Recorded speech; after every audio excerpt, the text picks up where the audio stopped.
நம்ம எல்லாருக்கும் ரொம்ப காமனா வரக்கூடிய ப்ராப்ளம் கழுத்து வலி. இந்த கழுத்து வலி எதனால வருது? இந்த கழுத்து வலிக்கு என்னென்ன காரணங்கள்லாம் இருக்கு? என்னென்ன டைப் ஆஃப் கழுத்து வலி வரலாம்? அப்படி வந்ததுன்னா அது ஒரு சாதாரண ப்ராப்ளமா இல்ல ரொம்ப சீரியஸான ப்ராப்ளமா அப்படிங்கறத பத்தி தான் டீடைல்டா இந்த வீடியோல பார்க்க போறோம். கழுத்து வலியினால நீங்க ரொம்ப நாள் சஃபர் ஆயிட்டு இருக்கீங்களா? நீங்க ஃபர்ஸ்ட் பேசிக்கா இந்த கழுத்து பகுதியில என்னென்ன ஸ்ட்ரக்சர்ஸ் இருக்கு அப்படிங்கறத புரிஞ்சுக்கிட்டாதான் என்னென்ன காரணங்களால கழுத்து வலி வரலாம் அண்ட் உங்களுக்கு என்ன காரணத்தினால பாசிபிளி வரலாம், நீங்க ஒரு ஸ்பெஷலிஸ்ட்டை போய் அணுகணுமா, சில தீர்வுகள் ட்ரை பண்ணலாமா அப்படிங்கிறத பத்தி நான் டீட்டெயிலாக இந்த வீடியோவில் சொல்ல போறேன். I am Dr. Srinivasan Paramasavam, neurosurgeon and neuroendovascular surgeon at Apollo Hospitals and Apex Medical Center. இந்த கழுத்து பகுதி நம்மளோட ஹெட்டை பாடியில் மவுண்ட் பண்ணக்கூடிய ஸ்ட்ரக்சர். இந்த ஸ்ட்ரக்சர் நம்ம உடம்புலேயே ரொம்ப மொபைலான பகுதி. அதாவது நம்ம கழுத்து இந்த பக்கம் 90 டிகிரிஸ், இந்த பக்கம் 90 டிகிரிஸ், நம்மளால் மேலே ஆல்மோஸ்ட் 80 to 90 டிகிரிஸ் அண்ட் கீழே அரௌண்ட் 60 to 70 டிகிரிஸ் நம்மளால் சுற்றி திருப்பி பார்க்க முடியும். நம்ம இவ்வளோ தூரம் இந்த கழுத்தை சுற்றினா கூட இந்த கழுத்து பகுதிக்குள்ள நம்ம மூளையிலேருந்து நம்ம கை கால்களை கனெக்ட் பண்ணக்கூடிய நரம்புகள் வருது. அந்த நரம்புகள் சேஃபாக இருக்கணும், அட் த சேம் டைம் நம்மளால் மூவும் பண்ண முடியணும். அதனால இது ஒரு ஒண்டர் ஸ்ட்ரக்சர்.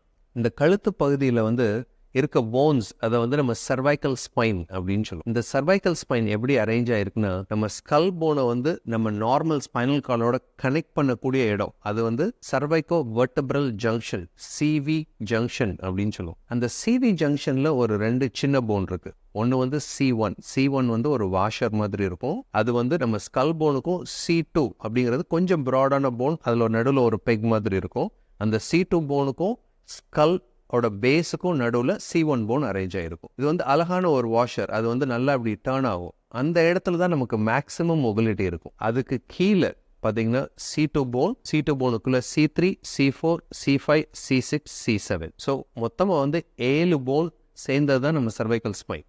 நம்ம நார்மலாக நின்னோம் அப்படின்னா நம்மளோட ஸ்பைனல் கார்டு இப்படி ஸ்ட்ரெயிட் ஸ்டிஃபாக அப்படி இருக்காது. அதாவது லம்பார் ரீஜன், நம்ம பேக் இருக்கு இல்லையா, அந்த லம்பார் ரீஜன்ல ஒரு லார்டோசிஸ் வரும். நம்மளோட டார்சல் ஸ்பைன், அதாவது முதுகு பகுதியில் ஒரு கைஃபாட்டிக் போஷர் வரும். அண்ட் சர்வைக்கல் ஸ்பைன்ல அகெயின் ஒரு லார்டோசிஸ் வரும். அதாவது சர்வைக்கல் ஸ்பைன் இப்படி இருக்கும், டார்சல் ஸ்பைன் இப்படி இருக்கும், அகெயின் லம்பார் ஸ்பைன் இப்படி இருக்கும். ஸோ அந்த கர்வேச்சர்ஸ் மெயின்டைன் ஆனதான் நம்மளோட லோட் பேரிங் கரெக்டாக வரும்.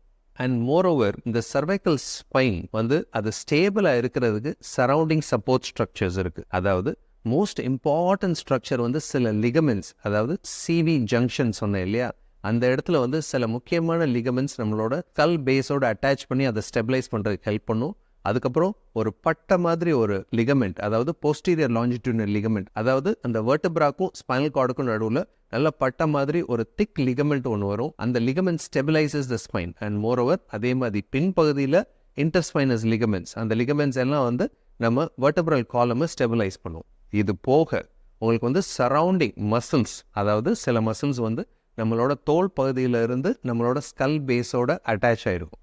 அந்த மசில்ஸும் நல்ல ஸ்ட்ராங்காக ஹெல்த்தியாக இருந்தால் தான் அந்த சர்வைக்கல் ஸ்பைனோட ஸ்டெபிலிட்டி மெயின்டைன் ஆகும். நாளடைவில் நம்ம சரியாக எக்ஸசைஸ் பண்ணாமல் இந்த மசில்ஸ் எல்லாம் வீக் ஆகுது அப்படின்னா அந்த வெர்டெப்ரல் காலம்க்கு நிறைய ஸ்ட்ரெயின் வந்துடும். அந்த மாதிரி ஸ்ட்ரெயின் வரும்போது தான் அது தேய்மானத்துக்கு உள்ளாகும். அந்த மாதிரி தேய்மானத்துக்கு உள்ளாகிறத தான் நம்ம சர்வைக்கல் ஸ்பாண்டலோசிஸ்ன்னு சொல்கிறோம். நம்ம கழுத்து பகுதியில் அனடாமிக்கலாக ஸ்ட்ரக்சர்ஸ் எப்படி அரேஞ்ச் ஆகிருக்கு அப்படிங்கிறத நீங்கள் டீட்டெயிலாக தெரிஞ்சுக்கிட்டாதான் எதனால வலி வருது, என்னென்ன வியாதிகள்லாம் வரலாம், அப்படி வியாதிகள் அதை எப்படி நம்ம குணப்படுத்துகிறோம் அப்படிங்கிறத எல்லாமே நீங்கள் புரிஞ்சுக்க முடியும். அதெல்லாம் நம்ம சப்சிக்வெண்ட் வீடியோஸில் ஒன்று ஒன்றா பார்ப்போம்.